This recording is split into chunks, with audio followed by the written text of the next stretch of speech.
할렐루야. 우리 성도님들은 우리 주변 사람들에게 표현을 잘 하십니까? 감사하다라고 표현을 잘 하십니까? 아니면 나에게 준 것에 대해서 고맙습니다라고 표현을 잘 하십니까? 또한 나와 함께하는 사람들에게 사랑합니다, 그리고 평안하세요라고 그런 사랑의 표현을 하십니까? 아니면 내가 말 안 해도 알겠지, 내가 말 안 해도 내 마음의 진심은 알겠지라고 해서 사랑의 말들을 표현을 하지 않으시고 그저 묵묵히 그냥 있으신 분은 안 계시겠지요. 표현이라는 것은 뭘까요? 표현이라는 것은 생각이나 느낌이나 그런 것을 말로, 또한 표정으로, 몸짓으로 나타내는 것을 우리는 표현이다라고 말을 합니다. 그래서 표현하지 않으면 상대방의 생각과 감정을 알 수 없습니다. 그리고 사람들과의 관계에서 오해가 발생하게 되는 것은 표현하지 않기 때문입니다. 내가 미안하다라고 하면 문제가 해결될 것을, 내가 잘못했다라고 하면 그 모든 문제가 해결될 것을 미안하다 하지 않고, 잘못했다고 하지도 않고, 그리고 고맙다는 얘기도 하지 않고 그냥 아무 말도 하지 않는 그런 삶을 살아가면 서로 간의 관계가 오해로서 더 큰 갈등이 생기고 그리고 더 어려움이 생긴다라는 것입니다. 내가 감사를 받을 일이 있어서 감사할 일이 있으면 감사하다라고 말을 해야 하고, 그리고 내가 상대방에게 내가 미안한 일을 했으면 내가 미안하다라고 그렇게 나의 감정을 표현해야만이 상대방과 나와의 관계가 원활한 관계를 이루어갈 수 있는 것입니다. 자기의 생각이란 마음을 표현하는 것이야말로 사람들과의 올바른 관계를 만들 수 있고 그 올바른 관계를 계속해서 유지할 수 있는 것입니다. 표현은 세상 사람들과의 관계뿐만 아니라 이 신앙 공동체 안에서도 중요하다는 것입니다. 그 이유는 뭘까요? 사람들은 관심을 받을 때 행복하기 때문입니다. 누군가 나에게 관심을 가져보고 누군가 나에게 다가올 때에 사람들은 행복하다라는 것입니다. 나이가 들어도 누군가가 나에게 표현해주면 그 사람에게 대한 거부감보다는 오히려 내가 관심을 받는 것 같아서 더 행복하다라는 것입니다. 오늘 말씀을 보면 표면적으로는 구원에 관한 이야기입니다. 그러나 오늘 본문을 자세히 보면 구원보다는 표현에 관한 이야기다라는 것입니다. 오늘 말씀은 이렇게 시작합니다. 예수께서 예루살렘으로 가실 때에 사마리아와 갈릴리 사이로 지나가시다라고 하는 말씀으로 시작합니다. 예수님이 갈릴리에서 사역을 마치시고 예루살렘으로 가시는 길에 그 사마리아 지역을 지나가게 됩니다. 그리고 그곳에서 한센병 환자들을 만나게 됩니다. 그것이 오늘 우리가 읽은 본문의 내용입니다. 예수님은 작은 마을에 들어가셨는데 그때 한센병 환자 10명이 예수를 만나기 위해서 멀리서 소리쳐 외칩니다. 예수 선생님이여 우리를 불쌍히 여기소서. 율법에 따르면요, 이 한센병 환자들은 사람들과 접촉을 할 수 없습니다. 그래서 이 사람들과 멀리 떨어져야만 했었습니다. 우리가 옛날에 알다시피 우리는 이 한센병을 이런 얘기했었죠. 눈둥병이다라고 말했죠. 눈둥병 환자들은 우리와 함께 생활하지 못했던 것이 우리들의 모습이기도 했었습니다. 여수에 가면 애양원이 있지요. 그곳에 나병 환자들이, 그 당시 눈둥병 환자들이 함께 모여 생활해서 그곳에서 돼지를 키워서 생활했던 그런 곳이 여수 애양원이었습니다. 제가 살던 전북에는요, 김제 옆에 이사라는 곳이 있습니다. 그곳에서 문둥병 환자들이 모여서 함께 돼지를 키우며 살았던 것이 그것 또한 문둥병촌이라고 불렸던 곳이 있었습니다. 지금도 그렇지만 아주 오래전 고대에도 그 당시에 이 나병 환자들은, 즉 한생병 환자들은 사람들과 함께 할 수 없었습니다. 그래서 이 마을을 벗어나 홀로 외로이 삶을 살아갈 수밖에 없는 사람들이 한생병 환자들이었습니다. 그리고 동네 밖에 살면서 부정하다 나는 부정하다라고 말을 하면서 사람들이 자신에게 다가오지 못하게 했던 것이 그 당시에 한생병 환자들의 삶이었습니다. 동네 밖에서 떨어져 살아있던 이 한생병 환자들은 예수에 대한 소문을 듣게 됩니다. 그리고 예수께 목 쳤고 소리 높여 외칩니다. 그런데 우리가 여기서 한 가지 알 것이 있습니다. 한생병 환자들 귀나 코나 입이 썩어 들어가서 살점이 떨어지고 그리고 피부가 문드러져서 큰 소리를 내는 것이 쉬운 일은 아니었다는 것입니다. 우리의 건강한 육체 가운데에 큰 소리를 외치는 것은 어렵지 않습니다. 그러나 이 온 피부가 문드러지고 그리고 살점이 떨어져 나가는 이 사람들이 큰 소리를 외치는 것은 쉬운 일은 아니었다는 것입니다.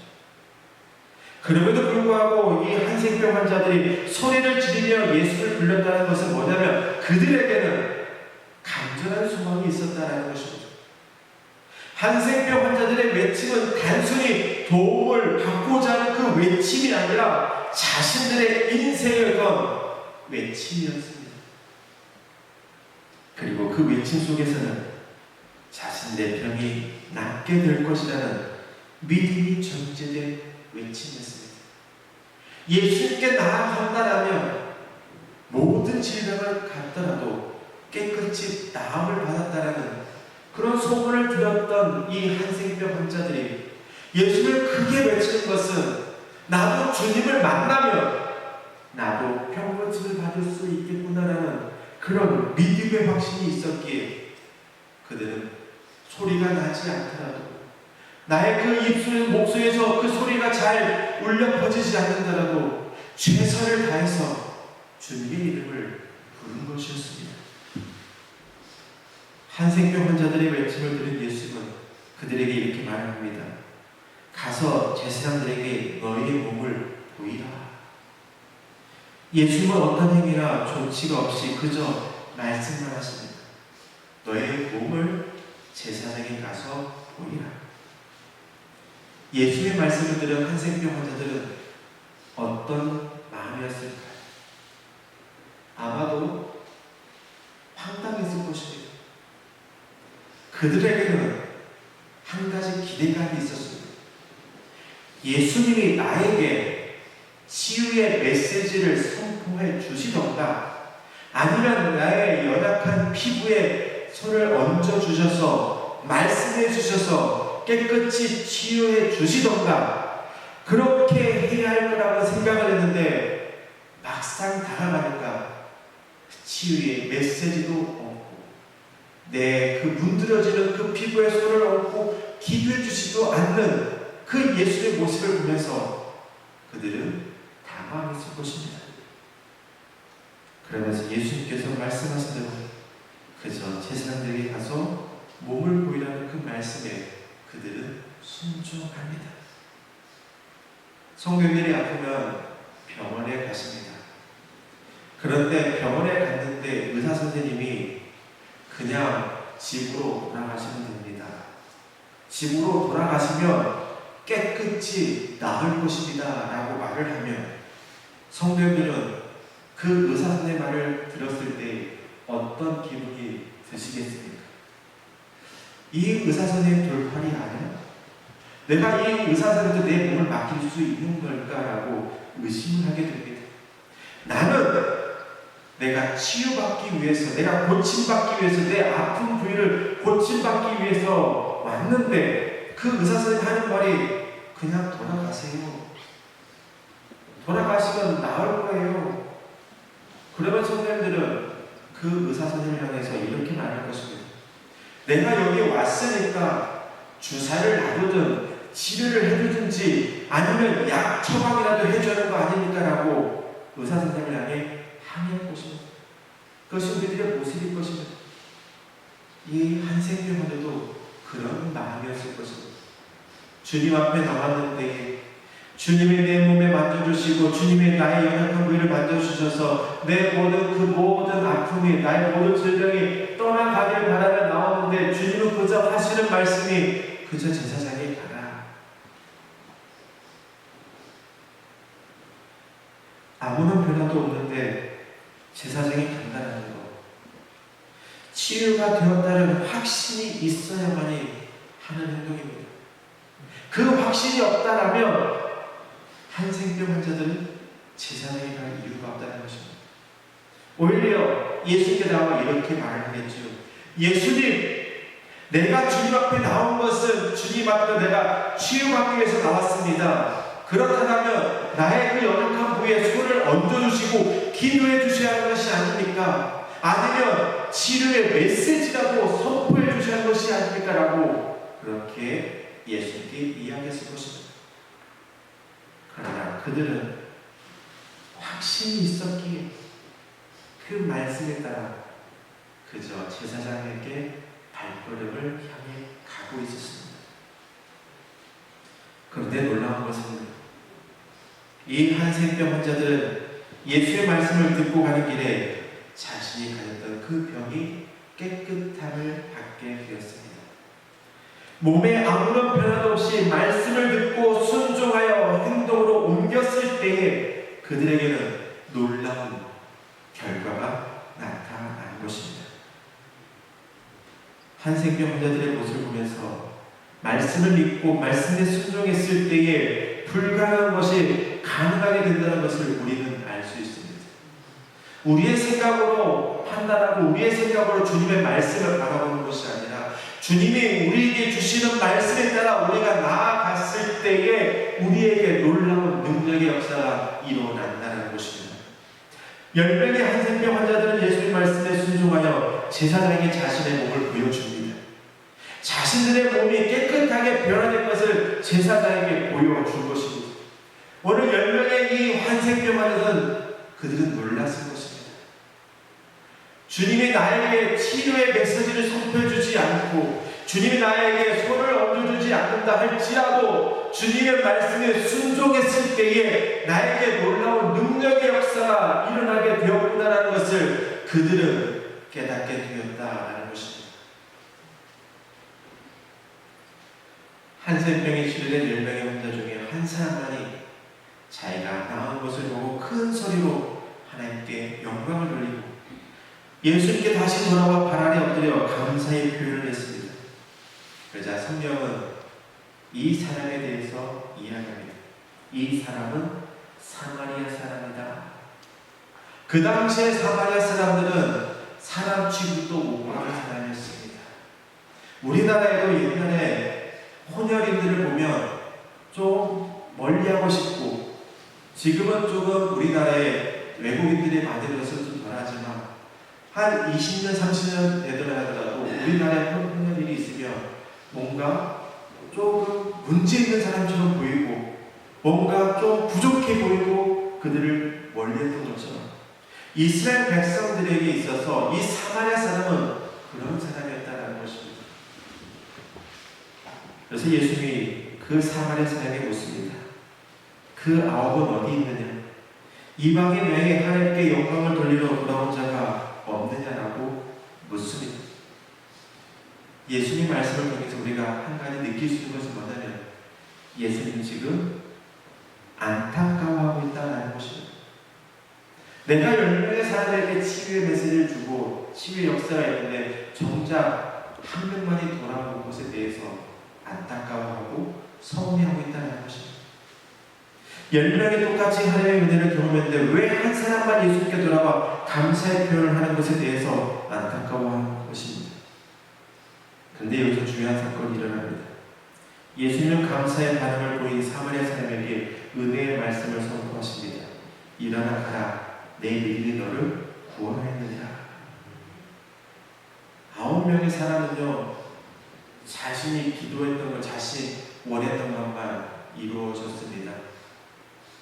오늘 우리가 신앙생활하면서 주 앞에 나와 기도합니다. 주님, 나에게 이런 어려운 문제가 있습니다. 그리고 하나님, 이 문제를 해결해 주세요라고 우리는 기도하고 나옵니다. 그런데 오늘 우리가 그 기도의 응답이 받으면 우리는 그 응답되는 순간 감사는커녕 옛 생활로 돌아간다는 것입니다. 오늘 9명의 사람이 그랬습니다. 자신이 원했던 것이 이루어졌더니 그들은 다시 자신의 삶으로 돌아갔습니다. 그들은 육체적인 회복만을 거두고 돌아갔습니다. 그런데 오늘 예수는 우리에게 말씀하신 것은 뭐냐면 하나님께 행하신 은혜에 감사하는 표현을 갖는 신앙이 되어라 라고 하시는 그 말씀은 뭐냐면 9명의 사람은 단순히 자신의 육체만 회복되었지만 다시 돌아와 하나님께 감사의 표현을 해서 하나님과 예수님과 그 관계를 유지하면서 그는 육체의 회복뿐만 아니라 그의 영도 회복되었다라는 것입니다. 오늘 우리는 힘들고 어려울 때가 주님 앞에 나옵니다. 주님, 나에게 이런 문제가 있습니다. 그 문제를 주님께서 해결해 주세요라고 기도하고 그 기도가 응답되면 이제 나는 몰라. 그리고 또 나에게 어려움이 다가오면 그때 또 하나님께 주님, 나에게 이런 어려움이 있습니다. 이 문제를 주님 해결해 주세요. 또 주님께서 사랑하는 자녀가 힘들어하니 그 모든 문제를 해결해 주면 그 자녀는 이제 나는 당신을 모르고 오늘 우리는 이래서는 안 된다는 것입니다. 구약 성경을 보면 애굽 사람들이 이스라엘 백성들이 애굽에서 노예 생활을 하다가 이제 그곳에서 출애굽합니다. 그들에게 다가온 그 출애굽 환경은 그렇게 기쁜 모습은 아니었습니다. 왜냐? 앞에는 홍해가 막혀있고 뒤에는 애굽 군대가 쫓아오기 때문입니다. 그런데 그들에게 은혜가 베풀어졌습니다. 홍해가 갈라져서 그 홍해 바닥이 마른 바닥처럼 되어 그 수많은 사람들이 그 홍해 바다를 건너가게 되었습니다. 그것을 그들이 경험했습니다. 그리고 또 그들은 무엇을 경험했냐면 애굽의 군대가 물속에 수장되는 것을 경험하게 되었습니다. 그러자 그들은 춤추며 노래하며 하나님의 위대하심을 송축했습니다. 열왕기하 5장에 보면 수리아의 군대장이가 나아만이 나옵니다. 이 나아만 장군도 이 한센병 피부병으로 인해서 그는 또한 고생하고 있었습니다. 그는 엘리사의 명령에 따라 요단강에 가서 7번 씻음으로써 그는 그 병이 깨끗이 나았습니다. 그리고 나아만은 깨끗이 취함을 받았음을 알고 엘리사에게 돌아와 이스라엘의 하나님에 대한 자신의 신앙을 고백했습니다. 우리는 주님의 은혜에 감사로 응답해야 합니다. 내가 원하는 것을 이루었을 때만 거기서 끝나는 것이 아니라 주님과 나와의 관계가 늘 이어져야 한다는 것입니다. 우리 한국 사람들은 표현을 잘 못해요. 설교 초반에 말씀한 것처럼 감사하다라고 못하고 사랑한다라고 말 못하고 평안하세요라고 말 못하고 그저 묵묵히 그냥 아무 말 하지 않아요. 그러면 사람들 관계에 오해가 나오기 쉽습니다. 오늘 우리가 하나님과의 관계도 마찬가지예요. 우리가 잘못했을 때는 주님, 내가 잘못했습니다. 주님 용서해 주세요. 그리고 주님께 받은 은혜가 있다면 주님 감사합니다라고 주님 앞에 다시 나아가야 하는 것입니다. 그래야만이 하나님과 나의 관계가 온전한 관계가 됩니다. 그리고 나의 모든 문제가 해결되는 역사가 일어난다는 것입니다. 오늘 우리 교회 여기 모신 성령 모두가 더욱더 표현할 수 있는 성령이 되었으면 좋겠어요. 사람들과의 관계 속에서도 표현할 수 있는 성령 되었으면 좋겠습니다. 사랑한다라고, 고맙다라고, 미안하다라고 표현할 수 있고, 또한 주님 앞에 나와서 주님 잘못했습니다, 용서해 주세요, 그리고 그 은혜에 감사할 수 있는 우리 성도님 되시길 좋겠습니다. 오늘 본문의 주인공인 사마리아 사람은 이방인이었습니다. 그들은 사회적인 약자였고 소외받은 사람이었습니다. 그리고 그 사마리아 사람들 중에 한센병 환자들은 종교적으로 부정한 사람이었습니다. 그렇지만 한센병을 가진 사람은 주님을 잡고 국류를 베풀어달라고 간청했습니다. 그랬더니 그들은 기적을 경험하게 됩니다. 우리는 꼭 기억할 것은 주님은 언제나 우리에게 은혜를 베풀어 주시려고 준비하고 계신다는 것입니다. 그런데 여기서 더 중요한 것은 우리들의 자세입니다. 주님의 은혜를 경험했다면 감사를 표현할 수 있어야 합니다. 주님께 감사로 표현할 때에 우리는 주님께로부터 구원의 메시지를 받게 될 것입니다. 오늘 사마리아 사람들이 내 믿음이 너를 구원받았다라고 하는 그 말씀이 오늘 우리들에게 이루어지는 것입니다. 오늘 9명의 사람은 육체적인 치유만 얻었습니다. 육체적인 회복만 얻었습니다. 그러나 돌아와서 주님께 감사의 영광을 돌리는 사람은 육체적인 회복뿐만 아니라 그의 영 또한 구원받아서 성경에 기록되어 있지는 않지만 어쩌면 그는 영원한 나라에 하나님 나라에서 예수님과 하나님과 함께하는 그런 영광을 누리게 되었을 것입니다. 오늘 우리가 주님 앞에 나의 어려운 문제만 호소하는 것이 아니라 늘 주님과 나와의 관계를 계속해서 유지함을 통하여서 나의 어려운 문제를 해결될 뿐만 아니라 나의 영혼까지도 구원받아 영원하신 그 하나님 나라에서 주님과 함께하는 삶을 살아가는 저와 여러분의 되기를 주님의 이름으로 간절히 축원합니다.